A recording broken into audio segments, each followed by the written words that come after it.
Hey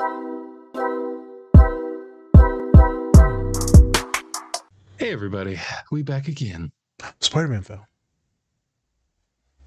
Oh no.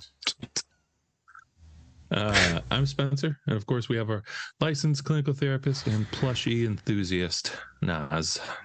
Hello, people. Hello. And hello, enthusiast. This is the Different Spectrums podcast, where we talk about movies, shows, and the mental health aspects that surround them. Yep. We also have some laughs, so don't take us too seriously. Or do. Exactly.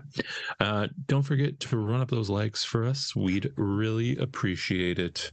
And before we get into business, please hit our link tree where we have a ton of resources, especially in our Google Doc or our Google Drive.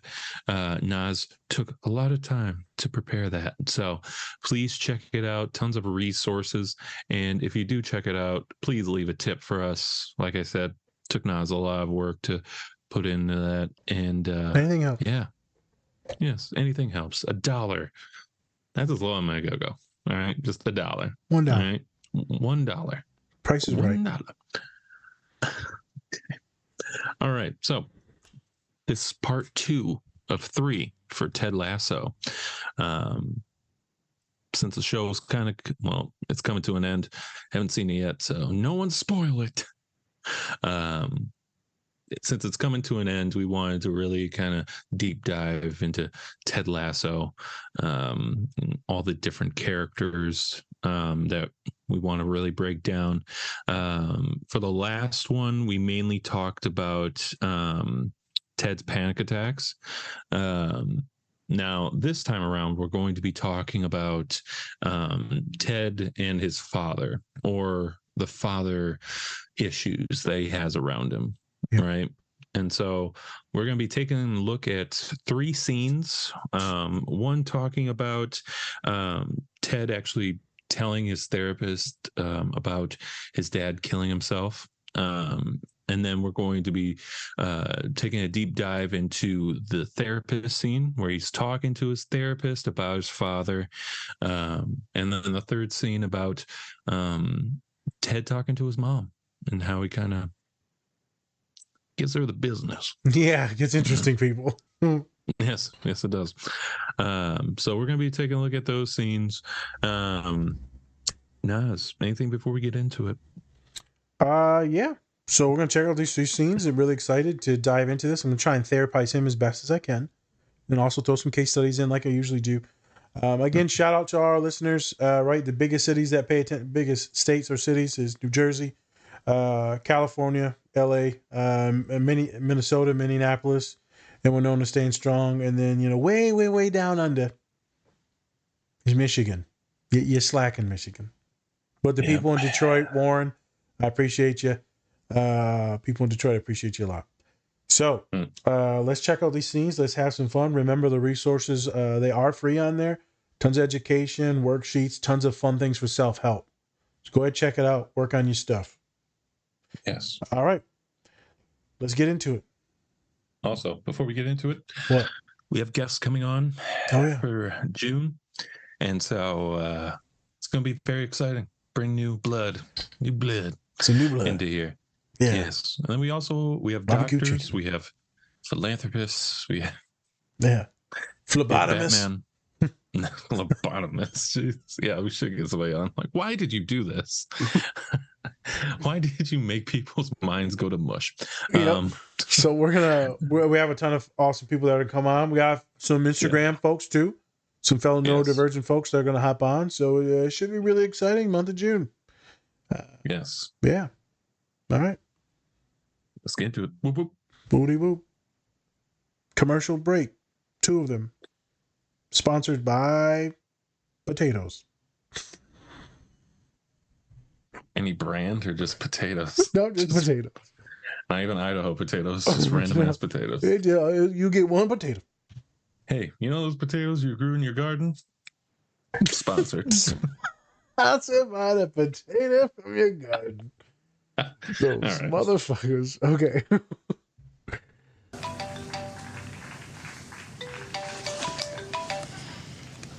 Hello, Coach Lasso.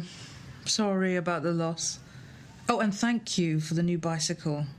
It's very kind, but unnecessary. Coach Lasso? My father killed himself when I was 16. That happened to me and to my mom. I'm so sorry, Ted. And look, I don't know if that's where maybe some of my issues stem from. But... No, it definitely is. Right. No, that makes sense. Do you want to talk about it now? No. No, not right now. I need to get back inside of the team. I just wanted you to know. Okay. Thank you for telling me, Ted. Please call if you need me. I will. I will. I'm sorry. I will. It's okay. Good night, Ted.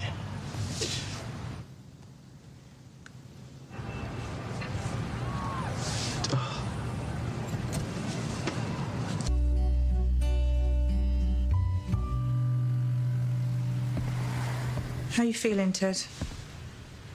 I'm better. You know, not great, but better. Good. Because when someone's not great, that allows me to get in there and do my thing. Yeah. May I sit down? I wish a doctor would, yeah.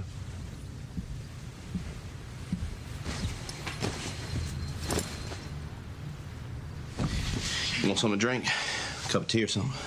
No, thank you. I hate tea. Tastes like a wet paper bag.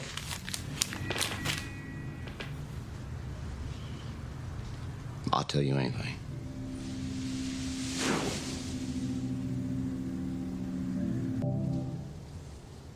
Ted, it's not surprising that you had a panic attack. It's possible that going to this funeral would trigger memories of going to your own father's funeral. Nope. I didn't go to my dad's funeral. Okay, why not? Because he quit. You know, he quit on his family. He quit on himself. And I hated him for that. I think I still hate him for it. I think you do too, Ted. And that's okay. What happened with your father is a difficult thing for anyone to make sense of, especially his teenage son.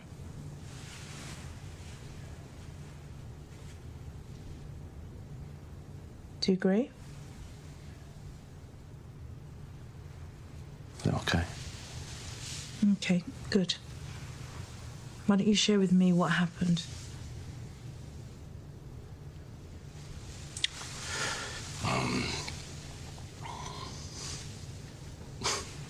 One in September. I remember the date because me and a bunch of high school buddies were going to do a marathon of all them Jason movies that night. So I, came home from school as usual, and I went up to my room. Bang! I opened up the door, and there he was. Screamed, choked, cried, ran upstairs, called 911. Went to the fridge, grabbed one of his Coors Lights, drank that. Then I called my mom at work and let her know she needed to come home. I'm sorry that happened to you, Ted. Yeah, me too. And I understand why you're angry with him. He took a lot away from you. And my mom. And your mum, yes. I'm curious about something. What was he like? He was a good man, Real chatterbox, believe it or not. Probably could have been a little bit better listening box at times. What did you love about him?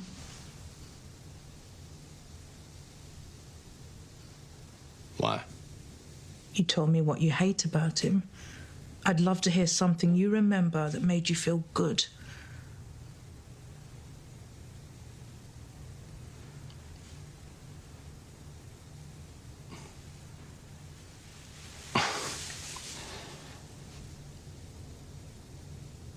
When I was in 5th or 6th grade, there was this book called Johnny Tremaine, and our homework for like a month was to read this book. At the end of the month, I hadn't read a lick of it. And we had a test, big test, like the next day. And the night before, I was anxious as all heck, and I couldn't sleep. And my dad starts getting after me about that. And I start crying. And he's like, "Whoa, buddy, what's wrong? What's wrong?" And I tell him what's up. And he says, "Hey, don't worry about it. Okay, just go up to your room, lay your head on your pillow, and think about something you're looking forward to." So that's what I did. Next morning, I wake up, and he says, "Hey, you ain't gonna ride your bike to school. I'm gonna drive you." I'm all right. And on the way to school, he talks me through the entire book, like it's a bedtime story or something. Because he stayed up all night, the whole night, reading the whole damn thing. Because he didn't want his little boy stressed out over some stupid, silly test. And I ended up getting an A. Oh.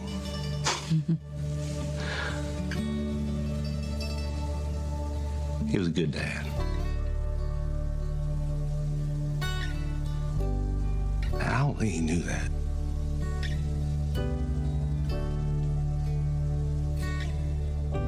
I think if he would have known how good he was, that stuff he didn't really care about being good at, I don't think he would have done it. And I wish I would have told him. I wish I would have told him more.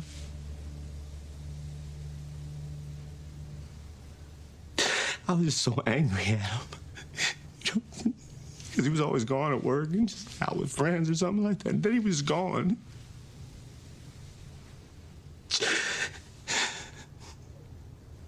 And I knew right then and there that I was never going to let anybody get by me without understanding they might be hurting inside, you know? Life, it's hard. It's real hard.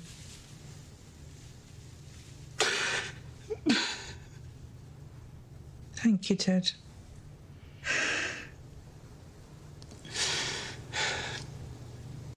I don't know if this is illegal or something, but can I have a hug? Sure.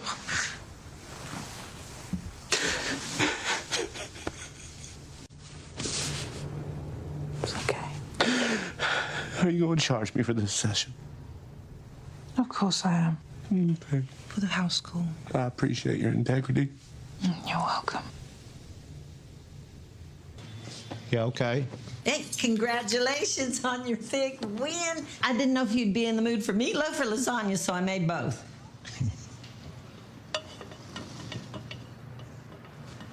Mom, what's wrong? Why are you here? What do you mean? I mean, if you got something you need to say to me, I'd appreciate if you just went ahead and said it. Oh, stop. I just want to spend my last night in London with my son and make sure everything's all right. Mm-hmm. Yeah, okay. Well, thank you for cooking dinner, both of them. Oh, you're welcome. And fuck you for not wanting to talk. Excuse me? Thank you for flying all the way here to come see me. And fuck you for not telling me you were coming.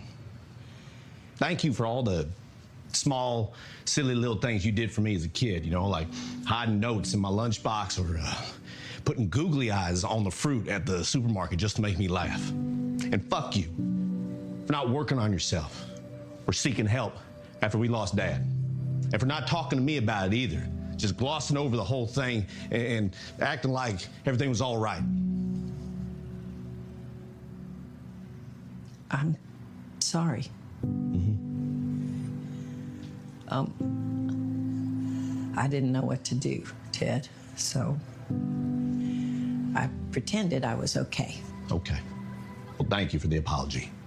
And fuck you for making me think I had to pretend to. All right, I appreciate you sharing all this with me. I just wish you hadn't carried it around for so long. Yeah, okay. And you're right, Ted, I do have something to say to you. Your son misses you.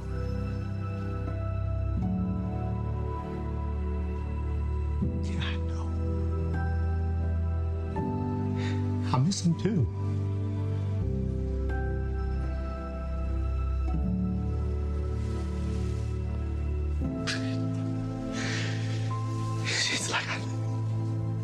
It's like I'm scared. Sometimes, get close to that little boy. Oh, honey, why? Because I know he's gonna leave.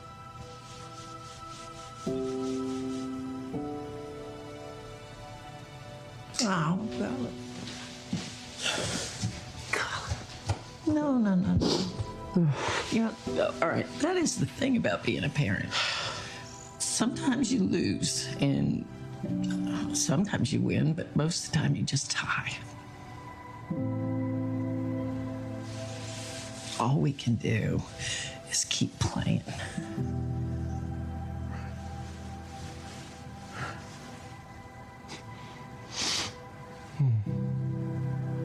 Thank you. Fuck you.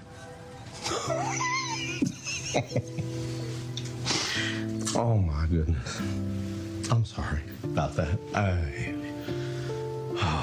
You know what? Let me make it up to you, okay? Well, you take a seat and I'll serve you dinner for once, okay? What? Come on now, cop a score. Oh. Go on now. Okay. Yeah. Hey, you know, this therapist must be doing you some good. Leave her out of this. Oh. Wait, here's about this. Okay, you know what? Let's start the wine. Let's do. And we're back, everybody. We're back. We're live. All right. We're live like a freshly fried potato. All right. Okay. So just watch the scene, few scenes. Naj, do you want to kind of break down the first scene and then we'll go from there? Yeah. So this first scene, I just want to go over it kind of quickly. There's not a lot in it, but it does start us off on our journey. And now Spence introduce the next scene. So it's after the game, right? They win the game. Jamie Tartt's dad comes in and starts roughing up Jamie, trying to get some signatures or some trying to get on the field and stuff. And then his dad freaks out, starts like getting abusive, right? Jamie punches him. All this it was wild. They kick the dad out. Coach sees it, starts to freak out. Looks like it could be pseudo panic attack, but it's definitely triggering in a lot of different ways.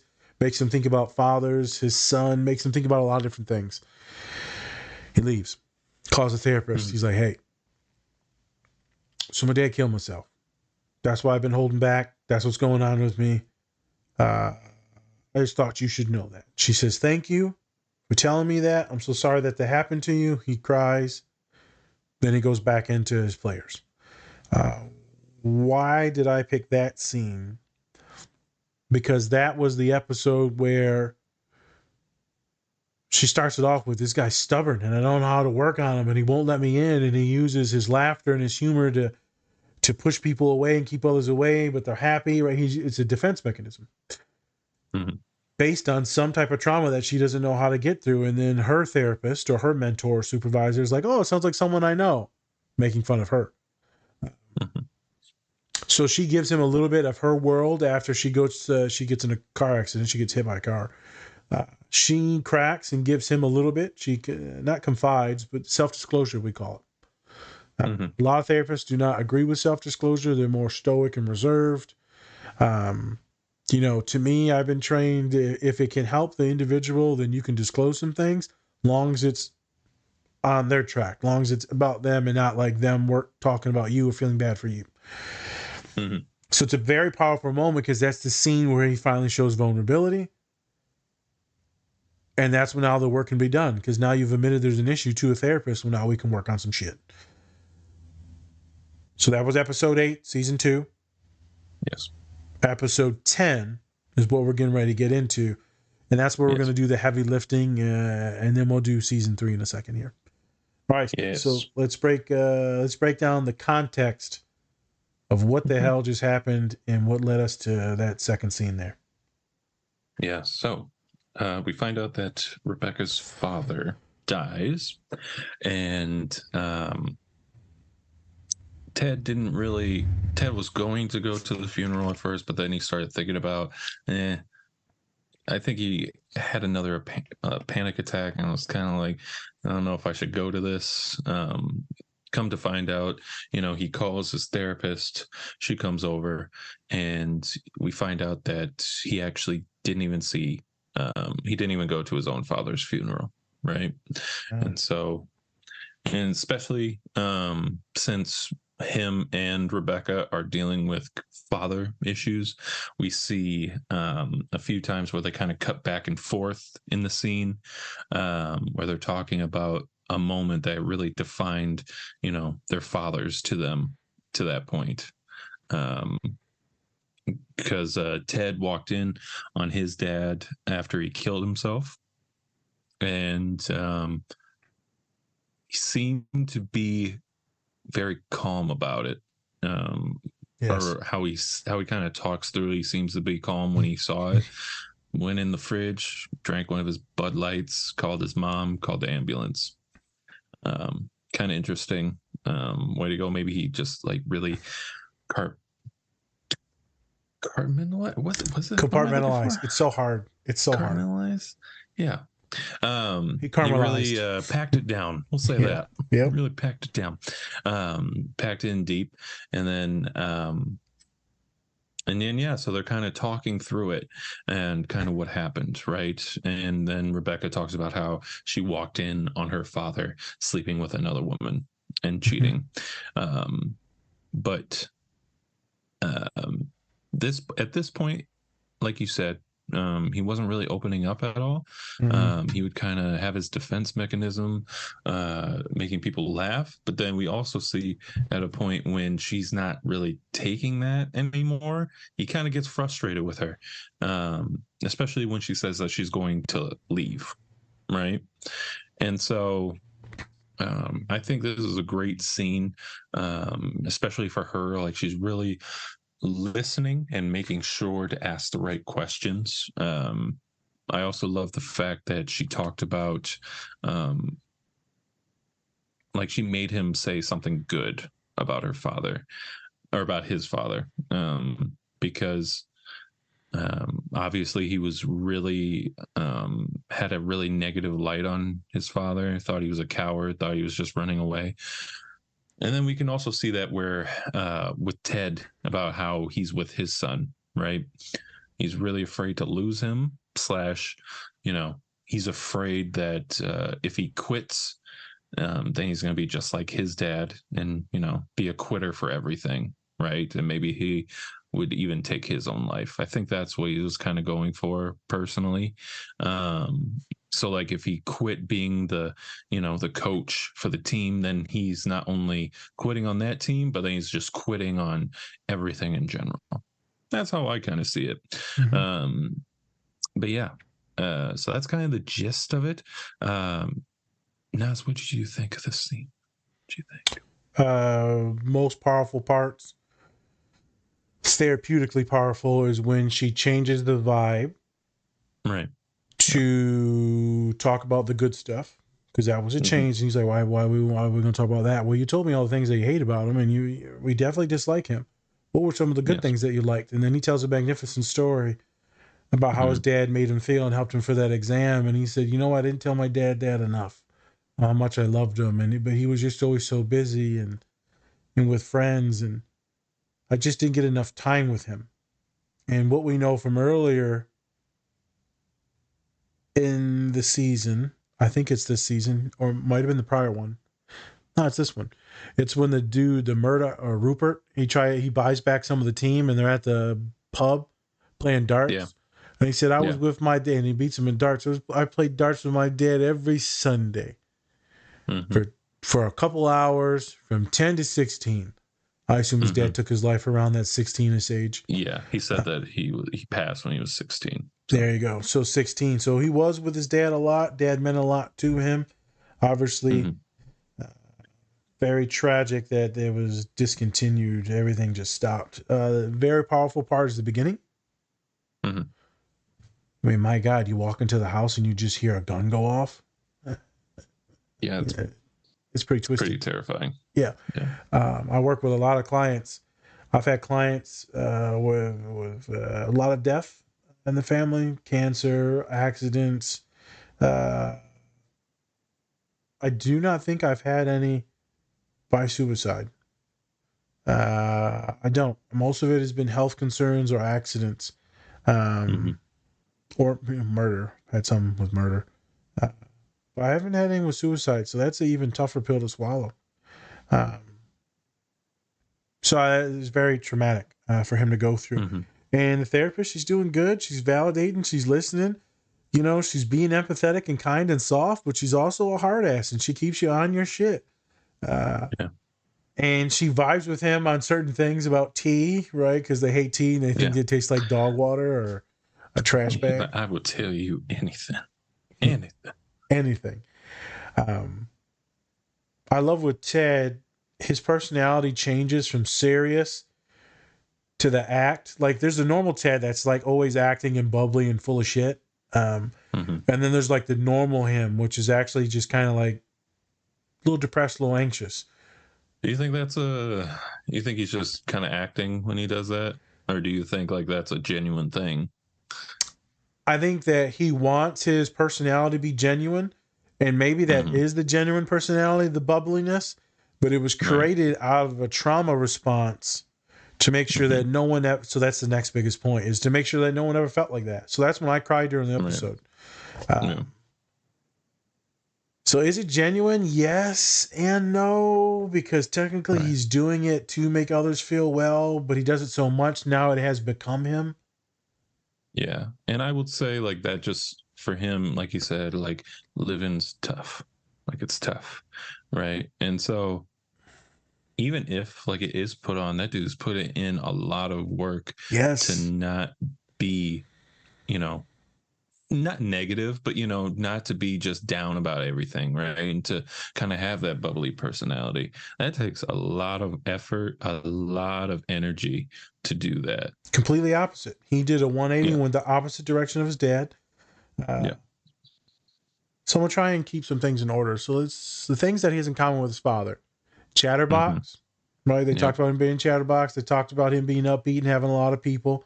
So that's what he become. He also being a good dad. They also talked about him being working a lot, and so that's one of the main issues is that he works a lot with these teams, and he's not showing his kid or his wife enough attention. Right, and I think we really see that a lot in coaches. In a lot of documentaries that I've seen, especially when coaches have kids or if they're doing like college or anything like that, like they have to be parents to a lot of these kids because they don't have parents. And so then that takes away, you know, a lot of time and a lot of like emotional moments in life. Takes away a lot. It takes away a lot of compassion and empathy. We're going to talk more about that, specifically about therapists and dynamics, when we talk about the episode, the Apple TV show Shrinking. So we're going to get into that with a different therapist. But I think, you know, he tried to avoid becoming his dad, and then he still kind of became his dad. That's how it usually goes, right? Though it's like we sometimes don't want to be like our parents, but then at the end of the day, we end up like them, right? We end up as like some parts of them we take 100%. We just do. They just become part of us. So I thought that was interesting. He definitely loves the good things about his dad and how he makes people feel. Like he took a lot of the good things from dad, and he took a couple of the bad things too. Masking all his emotions when he's really sad and fucking angry. Well, I assume that's what his dad was doing because his dad never said anything. And then, you know, he took his own life. So something was going on. Right. Yeah. Which is tough because men... Go ahead. I just wonder if, you know, because we saw in season 3, it was kind of, and we'll see in, like, he says it in the next scene, but he's kind of avoiding his kid because he knows that at some point he's going to leave, right? And he might mean that, like, college or, you know, just maybe in life in general, he'll just leave, especially since he might have, like, a stepdad soon or whatever with the therapist, but we'll talk about that in the last part because that was fucked up. But yeah, I wonder if his father was kind of the same way. Obviously, he did it with his working, but I also wonder if maybe, um, maybe just at some point just started like kind of ignoring him, or maybe just not taking those times out because he kind of knew that he wanted to take his own life. Maybe he was trying to pull away from him. Maybe he just felt insecure about the relationship. Maybe there was substance abuse issues. Like, we don't know what was the cause of his dad's depression or suicidality. Well, I mean, he did say that it was his dad's Bud Light or whatever or his beer in the fridge, so he could have had a drinking problem. Could have. And then they're right there at the pub every Sunday. True. So I mean, yeah. Could have. Coming from that, I'm assuming we don't know, right? Drinking isn't always correlated with suicide or depression, but something to be noted. So for those of you that have lost people, right? I mean, obviously this scene's probably gonna be pretty tough. For those of you that battle depression or suicidal thoughts, suicide ideations, this scene probably gonna be a little tough. Or if you've had family members or loved ones, partners that have battled that stuff, going to be pretty tough. I like to say there's a difference between suicidal, like acts, wants, needs, intent, and like passive thoughts. So, the baseline, the stuff I'm not worried about is when my clients talk about like passive thoughts, passive ideations. So like, I could walk in front of this car and get hit, and I wouldn't mind. I could just drive off of this cliff right here. I'm like, okay. Or, if something happened to me and I wasn't in control of it, then I'd be okay with it. I'm like, okay, I'm not really too worried about that. A lot of my clients will talk about, if I didn't just wake up, or if I just wasn't alive, or if I just didn't exist. Those are passive things. I'm not going to be too worried about that. Obviously, it's fucked up, and we don't want you to think that way. But like that stuff happens to a lot of people, that passive ideation. Right. So that's not something really too worrisome, where you would be maybe hospitalized by a therapist, someone like me. The next step up, though, is like when you start like researching some stuff, like what's the best ways to take my own life?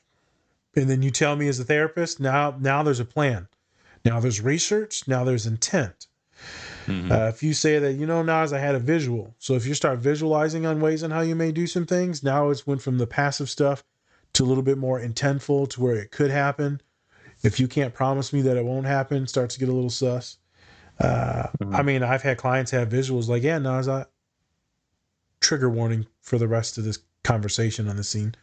It's going to be about suicide. So I've had clients talk about visuals where they talked about like legit just jumping off the roof, and they're like, I'm not going to do this, but I thought about it. I've had clients that have went to the roof. And so they're the ones usually sometimes I have to hospitalize because, they're actually at the roof. And thus, when they tell me about it, I'm like, okay, there's too many shit going on. I've had clients say, I visualized myself, shotgun to the body. I'm not going to say what body part. But it's a visual. And so some people, when they're more stressed or anxious, they'll have more intrusive thoughts. They don't really mean anything. They're just intrusive. And so when I let people know we work on that, they carry no weight. But when it starts to become more intentful, or when we don't see a way out, and this is the only way out, and there's maybe even some items in the house, this is when we have to start getting rid of stuff. Right. This is when I have to go a safety plan. So when you have this thought or feeling, this is the things you're going to do. Boom, boom, boom, boom, boom. You're going to do all this like coping mechanism stuff. These are the people that I could call. Boom, boom, boom, boom, boom. This is the ways to make sure that my house or apartment is safe. And then worst case scenario, here's the hotline number for everyone. It's 988. You can call 988, not 911, 988, or you can text it. It's a suicide hotline number. They shortened it. There's going to be local numbers around you. If you're on a college campus, you will call the campus telephone number. In worst case scenario, just call 911. So there's options for you in that safety plan. Everyone should have one if they have any suicidal thoughts, feelings, or gestures. But sometimes we can't cognitively function enough to make that plan, and things get worse and worse and worse. So you got Ted, who's now been traumatized by his father, You see Rebecca in this scene, she's like crying and animated and she's like in her stuff. He is like dissociated from his stuff. There's no emotions, as Spence said. He's just kind of like, he's dissociated. And to me, it's worrisome. Then he tells you how angry he is because his dad quit. Fuck, I'm not going to his funeral. He quit. He quit on me. He quit on my mom. He's mad at both. He's really mad that he quit on his mom because that fucked mom up and thus fucked him up. Right. So we'd have to therapize the hell out of that. Yeah. She did good by getting him to draw out some good things. She did good at validating him being angry and that it was messed up that his dad did that. And it depends on how that goes. Some clients could be like, yeah, thank you for saying that it's okay to be angry or that it's okay to be messed up. I would also try to get him to just back off from being so angry at dad because you don't know what dad was going through. Like, yeah, was it selfish and it hurt you a lot? Yeah. Dad must have been pretty messed up to do that. People just don't do that. So it makes me have some empathy for Pops. I mean, obviously, as we see in the next scene, you know, fuck you, and also I love you. Yeah. I think, what did I write down? Tons of sadness. Obviously, he has a little bit of PTSD from it, but the biggest thing is the personality change. So that's when I cried. So it's like Robin Williams. He said, when you've been that low, and you know what that pain is, you know what depression or suicide is. You know, you do. Some of us put on this mask to make sure that people are happy because you never want them to ever, in your person, to feel that way. They will feel joy and lighter after leaving your presence. Like, I wonder who that sounds like. So that's why I started getting emotional during that one, because I just don't want anyone to feel neglected. So that's what Ted does. His whole thing, his whole shtick is he looks at you, he talks to you. Scene at the very first episode. What's your name? He's talking to everyone. What's your name? And oh, it's nice to meet you. Everyone's like, what the fuck? Is this out of here? Like the Goddamn Kit Man? Americans. I'm telling you, trick me. The Kit Man, which is Nate. They're like, you let Nate choose the plays and all that? He's like, oh yeah, that's Nate over there. He's a genius. He's over there kicking. I think this is a poo. There's a dog Nate pooed on the field. He makes everyone feel loved and welcome and known. So that way, just in case they feel like shit, that they knew that someone showed them emotional connection and love in that day. Yeah. You know, there is some studies showing that people that have been through a lot of trauma have more empathy than others. It's a lot of learned empathy. But he did a personality change. He wanted to make sure that no one ever did what his dad did.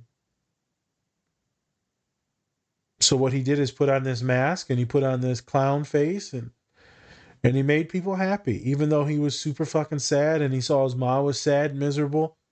But he just put on a face, and then that got him to win a lot of games, and people loved him. Yeah. People and his players loved him. Yeah. They were also talking mad shit about him too. So let's be honest. They were talking mad shit, saying like he was soft and shit like that. Oh yeah. So eventually they all come over. But yeah, and that's like kind of the ups and downs of like, especially being a coach for any type of sport, people are going to be passionate about it, right? And but he took an approach of actually being able to talk to the fans themselves, which not a lot of coaches do that, or at least kind of live around that area and be like, hey, and go to the pub where they all watch games and shit. But I will say, Ryan Reynolds and Rob McKinley, I forgot his name. Yeah.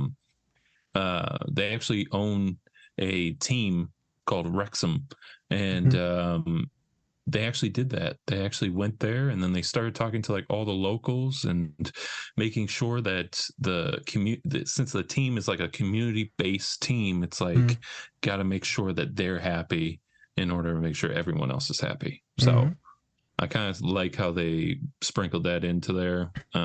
Especially, they probably watched Ted Lasso and some shit and was like, let's do that.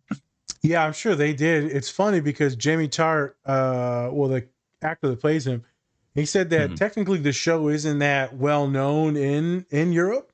It's famous in America, but not so much in Europe. That's and interesting. He said he walks around everywhere in England. He's like, yeah, no, I'm super fucking famous in America, folks. And they're like, yeah, sure. Yeah. And he's like, I promise you I'm famous. Which is weird because they have so many references to actual teams. Yep. All of it. And it's all part of the culture and all that stuff. But yeah, I do think it's very authentic, but maybe it's not authentic. But I feel like it is. It probably is. There's this really cool team in the soccer league now that got promoted. So they were in the champion league, but now they're in the Premier League. And so they just literally did what Richmond did. I think Luton. It was either Luton or Lofton. It just happened Wednesday, so yesterday, where they got promoted. And they weren't even a team like 6 years ago. And now they're like promoted from like no ones. And they got promoted 4 times. Wow. Yeah, literally the stadium is like packed in by a bunch of houses. It's just all houses in the stadium. It's really cool. That's so it does happen. Yeah. So a lot of people did not like him, and you'll catch that with some therapists or some people that are like really nice or like comforting and cuddly. You're like, I don't trust this motherfucker. I don't know. And then you get to know him, and you're like, oh, okay. Yeah, he's not too good. Yeah. It's the same with me for a lot of people. A lot of folks would be like, and then they'll be like, at the end of therapy, I don't know how I'm going to live without you. Like, motherfucker, you didn't even like me when we first met. Like, you'll be fine. They're like, yeah, but I don't know how we're going to do that. That changed so much since I started talking to you. We did. There was a bunch of humans recently because the end of the semester and they all graduated. And they're like, this is the last time, isn't it? I said, no, homie, we can meet. I'll meet you next week real quick and we'll say goodbye then. Usually students don't want to do that. They rather just say goodbye in that moment because you don't want to say avoid the big goodbye because that's like, who the fuck wants to say a big goodbye and then start crying the whole time? True. So they'll be like, this is it. I've had a couple take me up on it, and that's when we do like a little gift exchange, and then it's like really emotional. And I did the same thing. Well, technically Ted's like, hey, is it illegal for you to hug me? It's not illegal. It's just not a lot of therapists will touch. Frowned upon.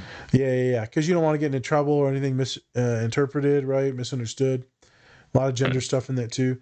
But one of the kiddos, I can tell they wanted a hug. I said, you want a hug, kiddo? He said, I've been wanting to ask for so long, but I didn't want to make you feel weird. I said, it's all right, kiddo. Come on. And I gave them one of them old long squeezes. And they were just sobbing just like Ted was. It was intense. She did very good at therapizing the hell out of him. What would need to be further broken down is his personality versus Dad's. How can he set some boundaries around people pleasing so much and putting on the show and, spitballing all the time? That shit's tiresome. And then how are you going to go home and love your wife, your partner, your husband, and your child because you just shot your whole wad of energy and love and empathy at work? Right. Yeah. It's gone. You only got so much compassion and love to give. That shit's not infinite. Right. That's why people love animals, because you come home, the animal just loves you. You don't have to do anything. But I think that's why him and his friendship with Beard is so great, because Beard doesn't really need anything from him other than just being like his friend, right? They'll do stuff together, but at the same time, they don't need to be together all the time. Yeah. And so Ted can really kind of just let go with him. Let go, talk. Yeah. Fraternize, drink. And then he'll call him on his shit. So, Beard, definitely neurodivergent. 100% neurodivergent. We're going to get into breaking down all the characters in the next pod with Dominique. Yes. But Beard's neurodivergent as shit. Yeah. I love Beard. I did not... oh, my God. When you see the last episode, in the first scene, you're going to be like, why? Jesus. No, you're just going to be like, Jesus Christ, man. Probably. Oh, That's my God. go-to. They throw so much at you. in that first scene. I'm just like, for real, what is going on?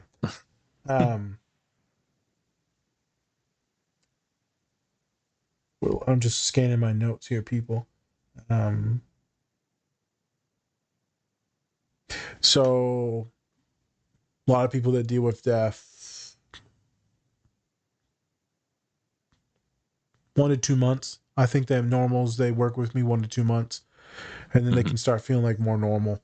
That's immediate death. I got clients that are working through old deaths right now, and then feeling they let the people down, or that they've shamed themselves in the name of their parent, sibling, whatever it was.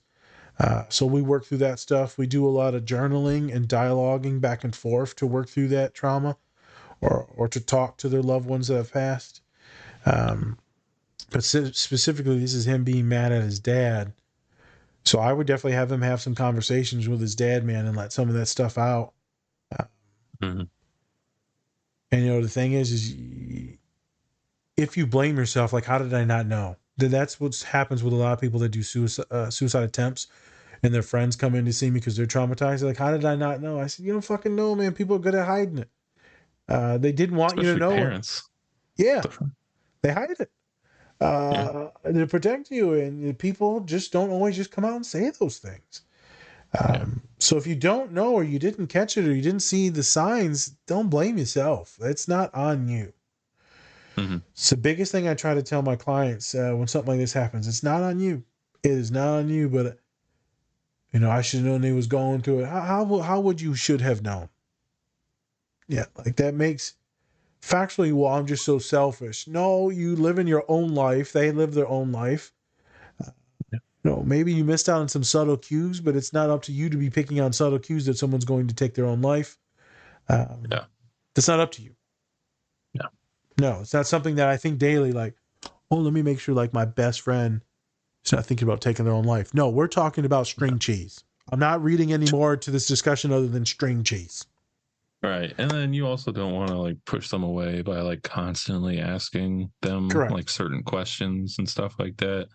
That obviously would be you want to inappropriate. ask people questions, but I think that's once you like really feel out like there's something going on here. Yes. That's after you think something's going on, like Spence said, not just like, hey man, how that string cheese? You gonna kill yourself? Huh? Yeah. What? So it would be after you saw something, or maybe you consulted with a friend or someone else, and then you can start having like these pseudo interventions. Yeah. But please don't take the blame on yourself. And a lot of the children, so like Ted's probably going to think that maybe he was too much, maybe he caused it, maybe it was the bills or time, maybe, right? And I can see where Ted would probably blame himself, unless he changed his personality to make sure that he was always adding to people's lives instead of maybe him being a burden to people. Definitely has some attachment issues. 100%. Those need to be worked on. And like when she tries to leave, when she quits her job, resigns, and she moves on, he like has a full-on meltdown. So he has attachment issues about people leaving him, and I would too. Correction, I do. There's a reason why I don't say goodbye. All right, yep. I'll talk to you later. True. Like, all right, peace up. Yep. Like, you're like, all right, bye, man. I'm like, oh, yeah, peace be with you. Just driving away. Yeah. I don't like it, man. I've had, a loss, and I've watched people walk away from me. It's not good. So whenever I'm having students or clients say goodbye, I have them walk away because I can take on that trauma because I've already been in it. I don't want them to see me walk away because I know they can burn into your head, and they don't need to see that image. And so I have people walk away from me. They choose when they're ready. I told a kid the other day, I said, hey man, I'll cancel my next appointment. We just gonna sit here. They said, what do you mean? I ain't kicking you out of my office. Whenever you're ready to leave my office, you'll leave my office. But I'm not kicking you out. You'll go when you're ready. Well, I've already been here for an hour. I said, well, okay, man, you're still full on sobbing, so I'm not kicking anyone out of my fucking office. So we sat there for another half hour. You got to watch out with people with attachment issues or just love. people that love you so much, you got to make sure that it's on their terms and you're not just running away from them and cutting them off. Because people like me and Ted, people get really, really, really, really close to us and they become infatuated with us because we're different. And they can't figure out why we're different. And most of the time it's because we're neurodivergent and people just enjoy our love. Okay. Yeah. Let's hop into you introduce scene 3 and then we'll chop that up and then I'm going to try and do like even more of all the scenes. Okay. So next scene is 3rd season. I don't know what episode. I don't know either. I think it's the second to last episode. Yeah, I think it's 10 or 11. It's called Mom City. Yeah. And so the backstory behind this is that Ted's mom surprised Ted by flying to England and visiting him. Throughout the episode, Ted says that he's happy she's there, but he's acting differently. He's kind of acting a little bit more reserved than he usually is. And then his mom is talking to everybody, making friends with them, and just being really out there while he's kind of like, Mom, what the hell, calm it down. Yep. And then it kind of all leads to this scene at the end where he finally has a confrontation with his mom and tells her, fuck you, multiple times. I love you, fuck you. And she's very taken aback by that. Yeah, it's like, what the fuck is going on right now? Our kid, it's just all of like, I just made you lasagna meatloaf. Jesus, dude, I know. Calm down. At least cuss her out after you eat. Jeez. I know, right? Jeez.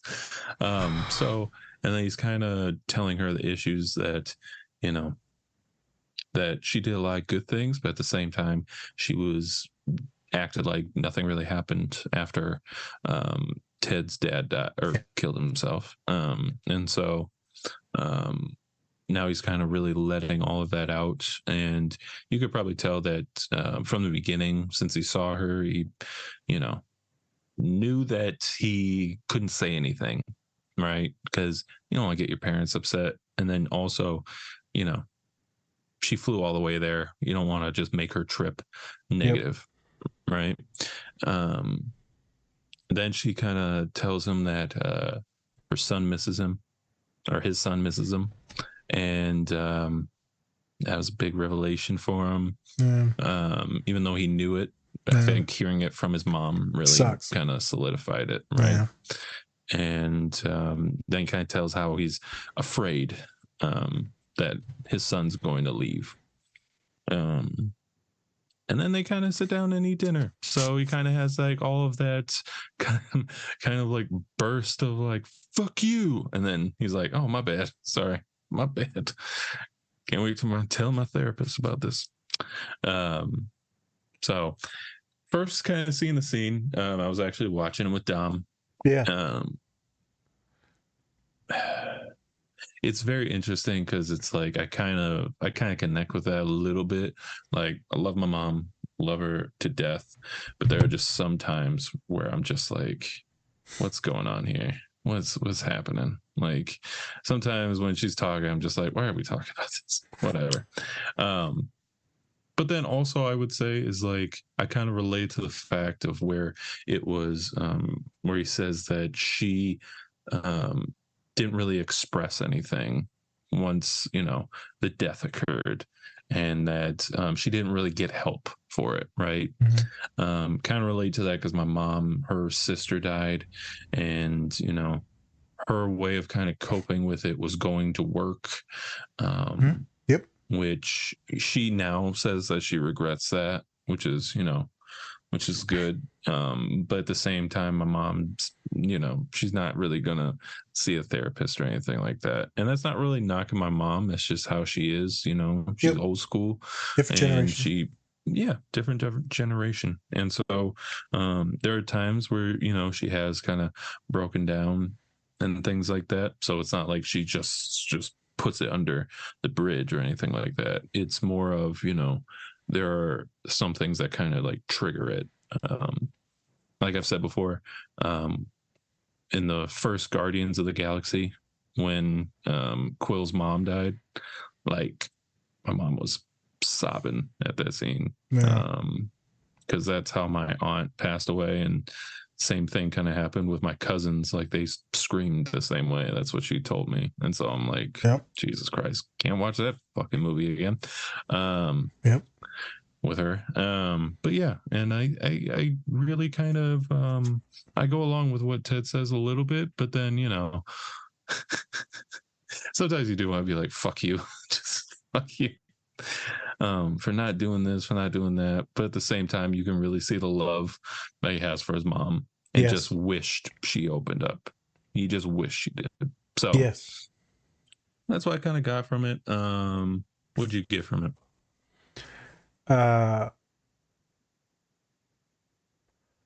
Good acting. It's fuck you for not showing up, for not working on yourself, for not talking to me or listening to me or just showing me that it was okay to express something. You ran away, you hid, you glossed over. And so I saw that, and that's what I did. I saw that, and that's what I replicated. I became a shell of myself and put on this fake persona for so long. And maybe if mom would have stepped up a little bit, just a little bit, then the young man could have developed a better self and a better identity, and wouldn't have been as such people-pleasing that he's always trying to do and cooking someone biscuits every single day for 3 years. Maybe he could be more standoffish. Maybe he could have told Jamie Tart in the first season to go F himself when he was messing around and all that. But, it took him where he was ready to blow up before he did it. But then again, he became a really good coach and really loving, and everyone enjoyed it. But, how much did you have to sacrifice? Right. How many boundaries did you allow people to cross? How did it hurt your partner when you were at work and other people were soaking up all your love? And then, thank you, Ma, for being like you, because he is just like his mom. He does all these small little kooky things to show people that he loves them. Presents and gifts, little talks, cookies, changing the water pressure in the place, right? I mean, he does all the small things. He's so thoughtful all the time. And then you see some realness in him whenever it's around his marriage. You see the anger come out because now it's unmasked. There's one part in the hotel, we're in a different city, Everton. Yes. It's close to something like that. And they haven't won in 60 years. They go there. He's supposed to sign the divorce papers. And Nate is shoving the stuff. He doesn't know. He's so anxious, Nate. He doesn't know to shove the plays in or not. And he wigs out on Nate. And you're like, whoa, what is this? You see that he's got some stuff and he just hides it. Yeah.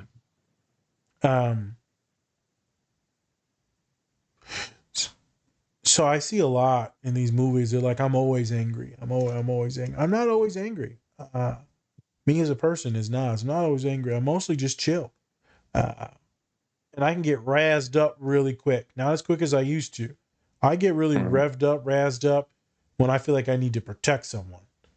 Well, then it's like 0 to 100 almost instantly. And it's actually quite scary on how I can't manage it as well as I should. Now I can. Didn't before. I was in the weight pit today because I had a really good day physically. I just felt good. And so I went to the weight pit. I thought about something. They asked us at work. They said, what is your proudest moment? I said, I don't know, maybe getting my doctorate, buying a house for my father.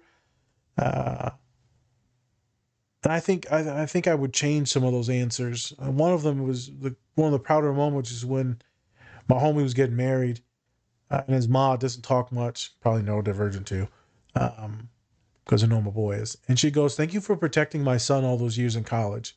I was devastated, and just started sobbing in front of all these people at the wedding. I was like, "Oh shit, I did something good?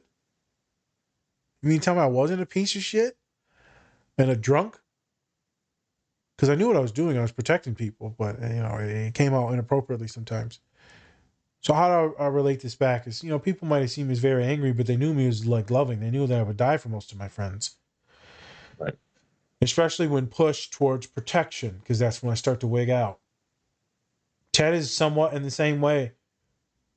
When he starts to feel like an attachment issue or something going real sideways that they can't control, that's when the boogeyman comes out.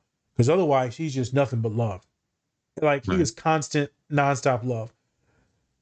And you get that a lot from Pops, too, until he gets overstimulated. Like, we got into, like, a pseudo-argument today in a car over bread.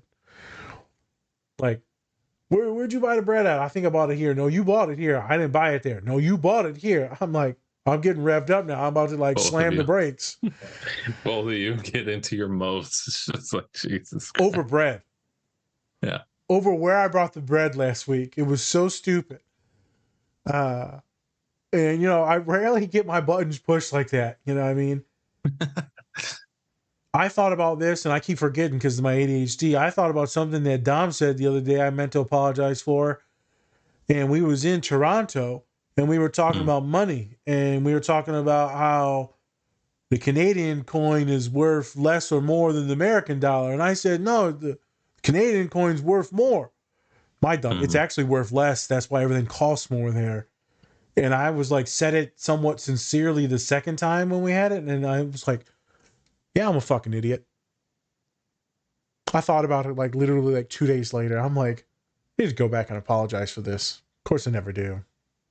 Jesus Christ, dude. Because I'm a man and I don't apologize for shit. I don't need to apologize for nothing, especially to no woman. I don't apologize to no womans. No, it's legit my ADHD. It's not at all sexism. The only thing that they're going to hear is... Yeah, oh, Jesus. Well, now, Spen, she can let her know, or when she listens to this pod, she'll be like, oh, thank you. No shit. Yeah, she'll get to it. She'll get to it. Eventually. What is he talking about? Yeah, she won't know, but I stew on things like that. I'm like, I'm a fucking idiot.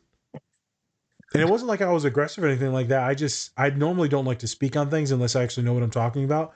In that moment, it must have just been full on dyslexia. Different story for a different day. The most powerful scene in that was "Fuck you, I love you," and so I go through this with a lot with my clients, and I gave a little story about Pops today. Because a lot of my clients don't think that they can hold both of those feelings and emotions. Or they don't think that they can hold both of those feelings and emotions to some of the issues they've been through, life, traumatic things, ADHD, or like their mental health. Maybe they hate that they've been depressed and anxious, but there's also some good things about it. I'm not saying that you need to be like grateful for your trauma. That's not what I'm saying. Be grateful for it. But somewhere Thank in there, your trauma every day for who you are. There you go. But somewhere in there, it did help build the person that you are. It made you more resilient. It made you something. Right. And if you made it through it, now you know nothing will ever be as bad as that. Now you know you can get through some shit with or without a therapist. Long as you don't allow it to like ruin your life moving forward to where you're like pushing your son away, your children away, your partner away. Long as you know that you have those within you, which I do have some of those issues within me where I don't let myself necessarily like fall in love because I'm still worried about a lot of things and I have places to go. So I don't flip that switchy. But specifically with my parents, I said, yeah, it's a lot of my students that have neglectful or abusive parents, physically, emotionally, mentally. He's like, I love my mom. I said, yeah, I get it. You love your mom. I love my dad. I get it. And they're like, Nas, I don't want to talk shit about them. I get it. Calm down. But they did this, this, and this. I said, yeah, it's fucked up. Yeah. Not gonna lie, man. It's what you just told me is really fucked up. Or what you just told me about your brother doing all this abusive stuff, physically or mentally, because you were the smart one or you were the strong one or whatever it was. Or you were the favorite for some reason. I mean, it's fucked up. But I love my brother. I said you can still love your brother or whoever it was and also dislike the things that they did to you. Right. And so I think that's what happens to be the most healing for a lot of my clients, Spence, is they realize that it doesn't have to be so polarizing that when they look back at their parents, it's all or nothing. You either hate them or love them. You can do both. Yeah. Especially if it's like old issues that you're working through, not the current stuff, because you're probably going to be one or the other in the current. But if it's like older stuff you're trying to let go of, it doesn't have to be black and white. There's a lot of fucking gray when it comes to us and other people and emotions. remember that, people. A lot of things I dislike about Pops. A lot of these things I disliked about Mom. And after she passed, I started to love and appreciate and was grateful about so many things. Pops was like, well, that's your mama coming out on you. That's that Mexican side. I'm like, okay, calm down. Calm down now. My dad's Arab, people. So He's white. He's white as shit. He's the White as whitest shit. man I know. He's Arab, man. Google me. One funny thing though, we were talking to Moses' kid the other day on the pod, and he's 2, and he goes, "Hello, Santa." It was awesome. Dad was That's like dying. great. Oh, he was dying happy. It was awesome. The kid, I thought the kid was saying Sam. No, the kid said Santa. Close. Really close. Yeah. The Arab Santa. Weird side note, I did like this old man filter on Snapchat the other day. Literally my dad's twin. So I know what I'm going to look like in a couple of years.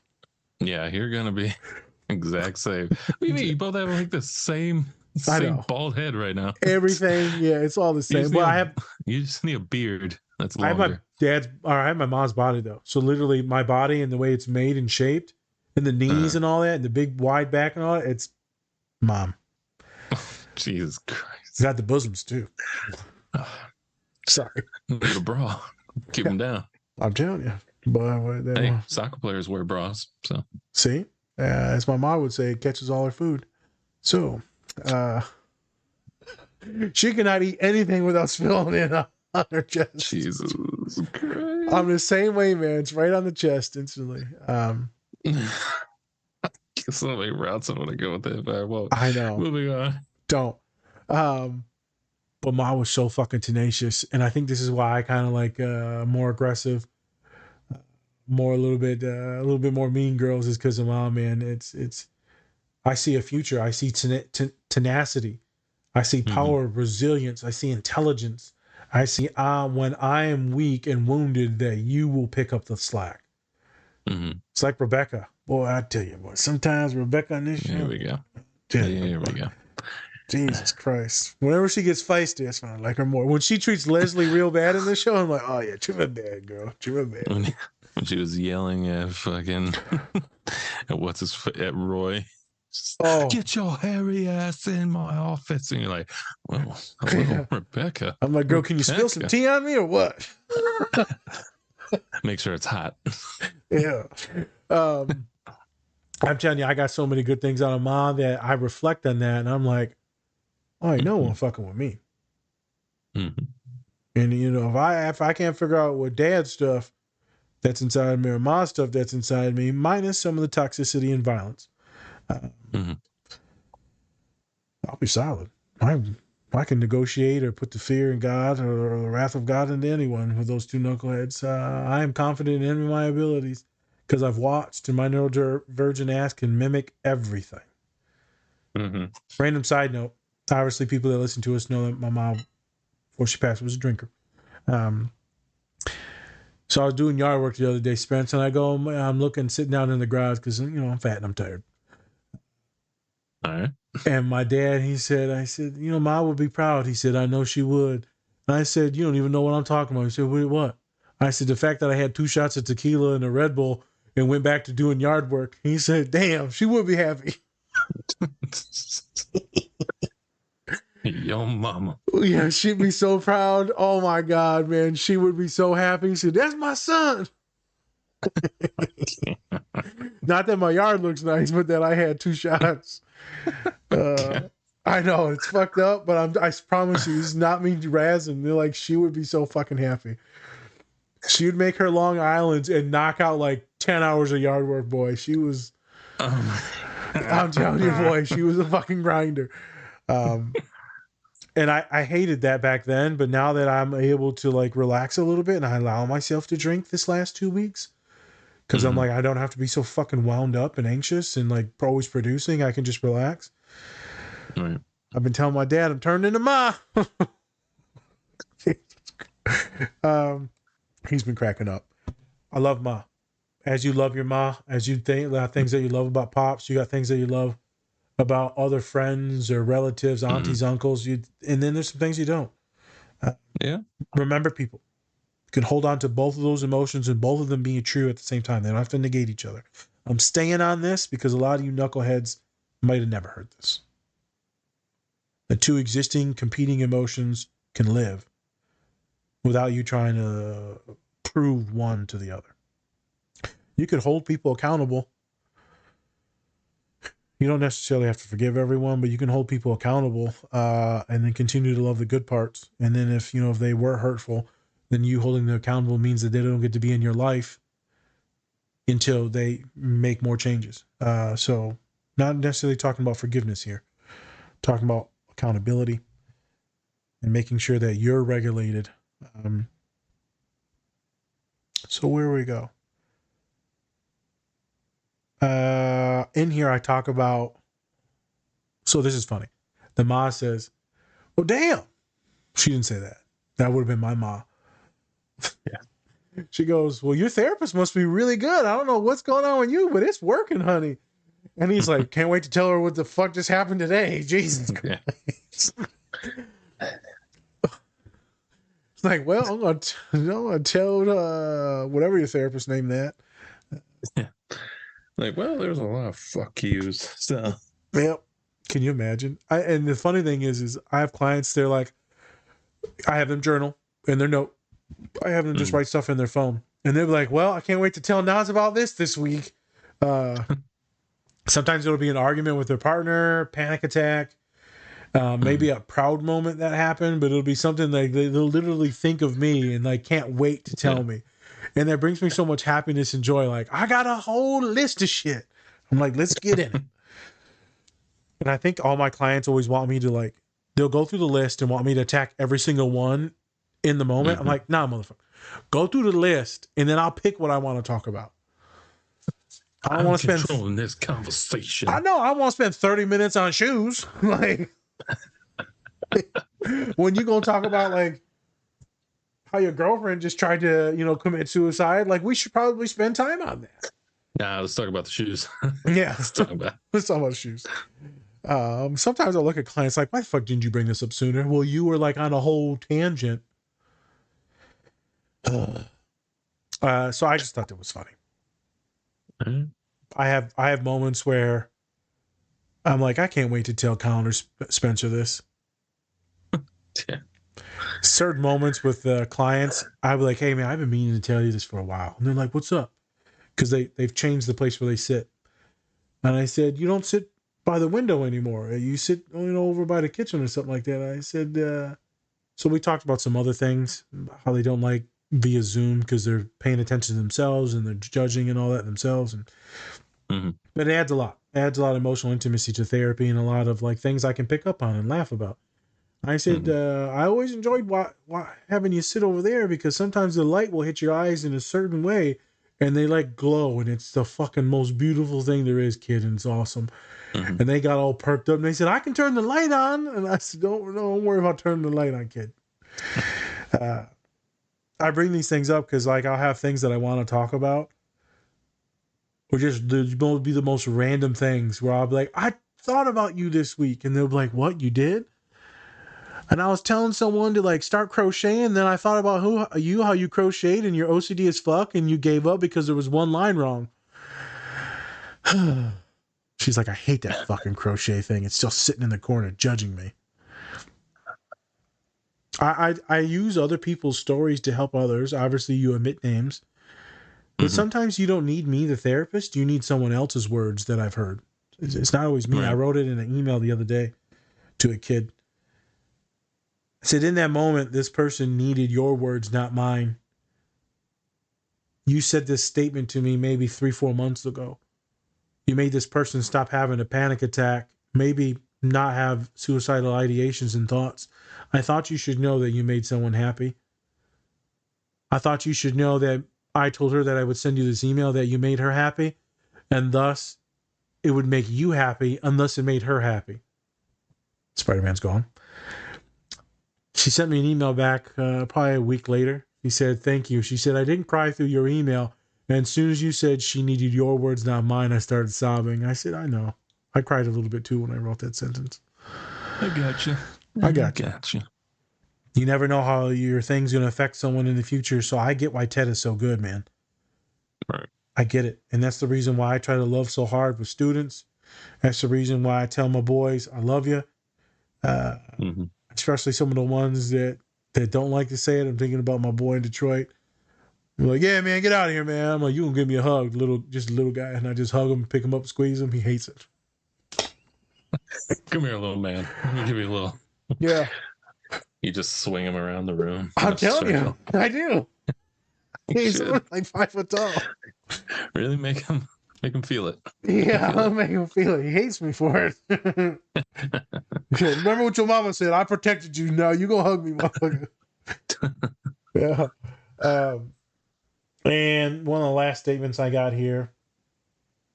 Ooh, what Spence brought up.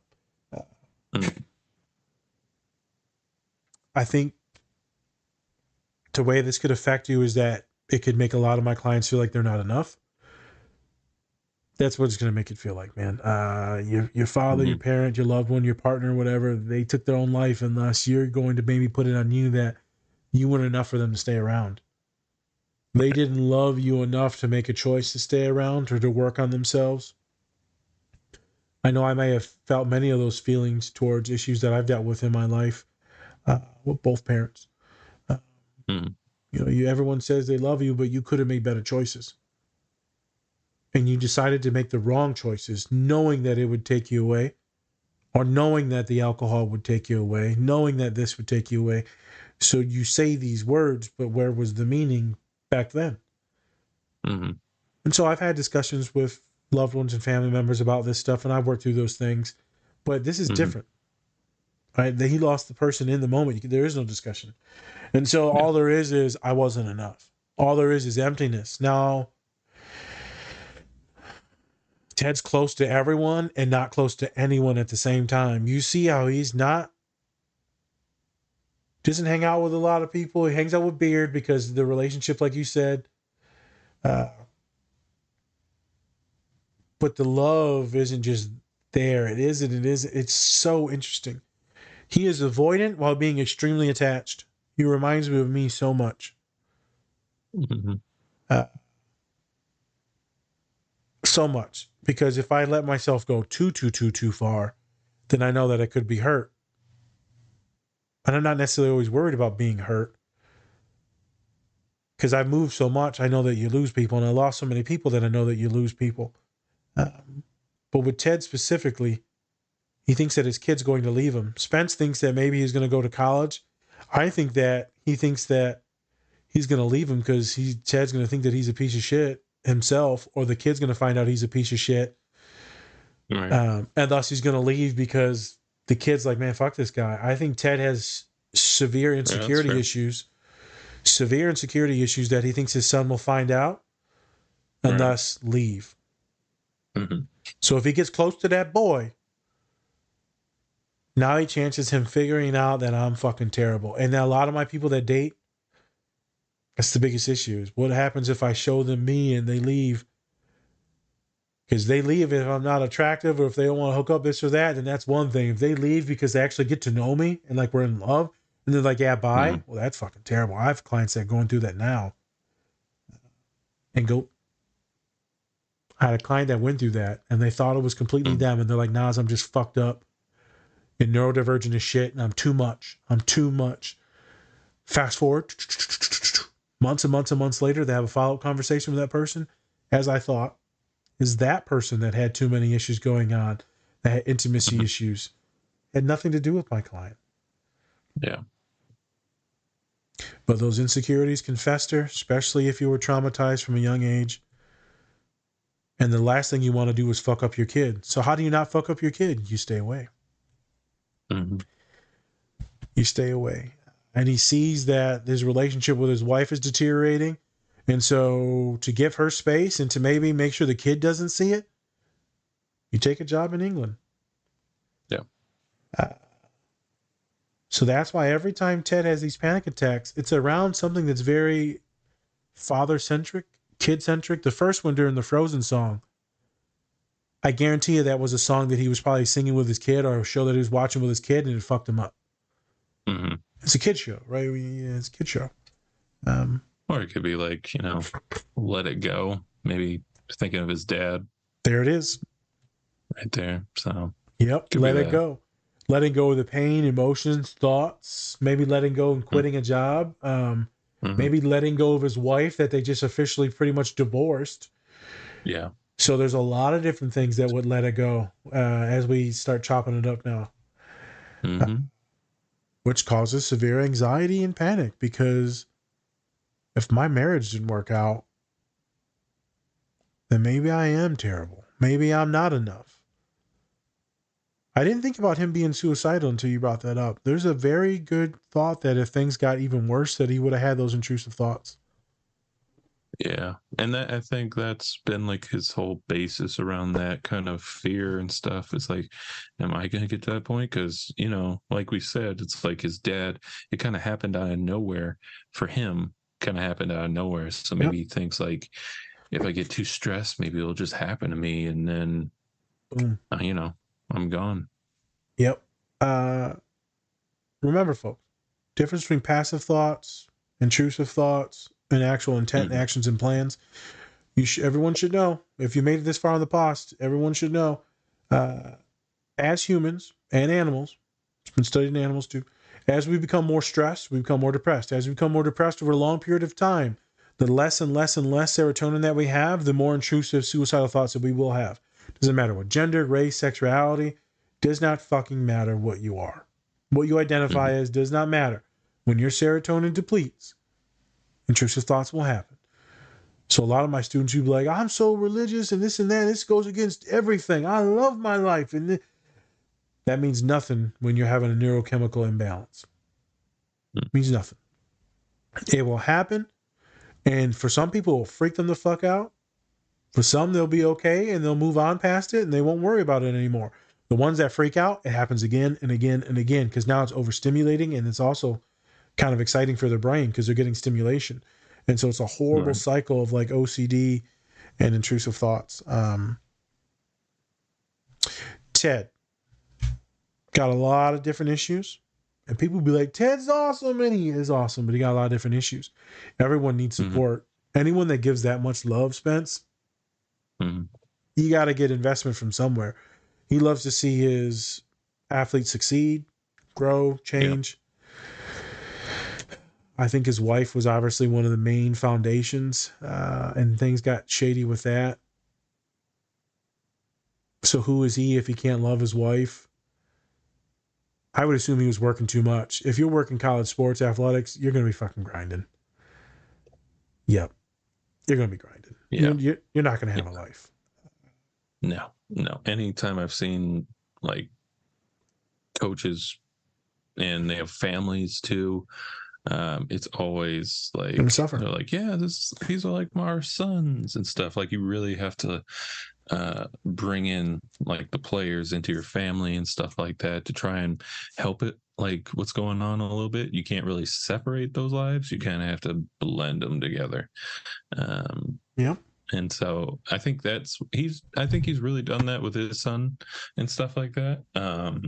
Even with everything that's happened with like Nate and all the stuff he did, he's always he always found like the goodness and being like, this guy's going through something. I love that about him. I'm not going to kick him while he's down. I'm not going to keep on kicking him. Yeah. He finds the goodness in everyone and he pulls that son of a gun out. Yeah. He pulls out greatness in everyone. God, everyone needs a Ted in their life. And I am going to say it, most of us don't have that. Right. Because there's not that many people that'll gas you up like that without wanting something from you. Just positive, unconditional regard. The only way you're going to get that is a therapist. And some coaches will give it to you, maybe some mentors. But even in a coach, it's not just unconditional, because the condition is that you're going to do better and achieve in the sport. But then maybe they don't care about the sport like Ted. That's when Beard gets really mad at him, like, we need to win. Yeah. We didn't come here to lose. Hey, man, what are you going to do? Yeah. I feel a lot of empathy for Ted. I think a lot of people did not see this coming. But someone as positive as him and happy-go-lucky as him, other people like me that are damaged, I say damaged in a loving way. I think all of us are damaged in certain ways. I think that we need to find beauty in those things and continue to move forward with some of those damaged pieces. But I think people like him that put on that show, we can see it in others. We're like, okay, all right, homie. I don't know who hurt you, but I got your back. It's easy to tell that the people that are angry or sad or anxious or depressed or have been a little damaged. It's hard to tell that the happy-go-lucky ones have issues or been through things. It's like, oh, their life is fine. You don't know their life. So stop judging people. You don't know their life. You don't know what they're going through. Ted, very complicated character. Loved him to death. I'm glad that I finally got to the show. Found the show on my own. Yeah, of course you did. No help at all. And nobody's been telling you for a couple of years now to go check it out. Motherfucker watched Beef before this, but it's fine. It's fine. Yeah, I got to like 5 shows before this. Yeah, thanks. Appreciate that. And if you think about it, though, everything was kind of destiny. Though I got to watch it all literally right before the finale. Shut your face, bro. Shut your chubby, beautiful brown face. God, fuck it. It's all destiny. No one. It's manifest. You know what would have happened if you watched it earlier? You just would have watched it earlier. No. And then we would have kept doing episodes on it. No, I think it was all meant to be for this moment right now that we're sitting You're an in. ass. Well, I'm meant to tell you that you're an ass. So this is perfect if you would have been like, you know what? Fuck you. And I also appreciate you for watching it. But fuck you. Hey, appreciate you for watching it. Fuck you. No. Well, can't wait to tell my therapist about this. It's my dad. Surprise. Yeah, big surprise there. Yeah. So as we get out of here, love that I finally got to this. I think everyone should check this out. I recommended this to multiple clients already, multiple athletes already. I've used multiple quotes and sayings. There's a bunch of folks on ESPN and CBS Sports and all that, NBC Sports, that's saying that they use quotes from this. That this shit is just gold. Check it out. If you're battling any type of issue when it comes to depression, anxiety, panic attacks, abandonment issues, sexism, homophobia, like it literally tackles all those issues. It helps you become a better person, this show. So that's why we're doing 3 episodes. It helps you become a better person. And I'm excited to do round 3 next week. Yeah, it'll be fun. It'll be fun. So thank you everybody for watching. Like we said in the beginning, please check out our link tree. Has everything in there. You can go on to our Google Drive and check out any of the resources that we have in there that could help you out. And then if you do check it out, please donate. Just something. Doesn't have to be anything huge. No, just something. Because a lot of time and effort went into making that Google Drive by Nas. So please check that out. We have some June guests coming in, like we said before. Doctors, Instagrammers, we got it all. You know, it's building. It's building up. It's building. We're making an empire of neurodivergent people to take over the world. Yes. They will be. A lot of Kawhi Leonards are coming. Yeah, I'm a fun guy. I'm a fun guy. I'm super excited, though. I'm super excited about the people we got coming on. And if it's going to be awkward, it's going to be awkward. Or if it's going to be hella therapeutic, it's going to be hella therapeutic. It could be wild, wacky, inflatable. From Family Guy. Wild, wacky, inflatable. All right. Thank you, everybody, for watching. Hit that like button, subscribe, all that fun stuff. Comment, do it all. Yeah. I'm Spencer. That's Nas. Different Spectrums Podcast. Much love, people. If you can't find any good people out there, you need to be one. Everyone needs to start doing a little bit more like Ted. Yeah. All right. Corny. Bye. Bye.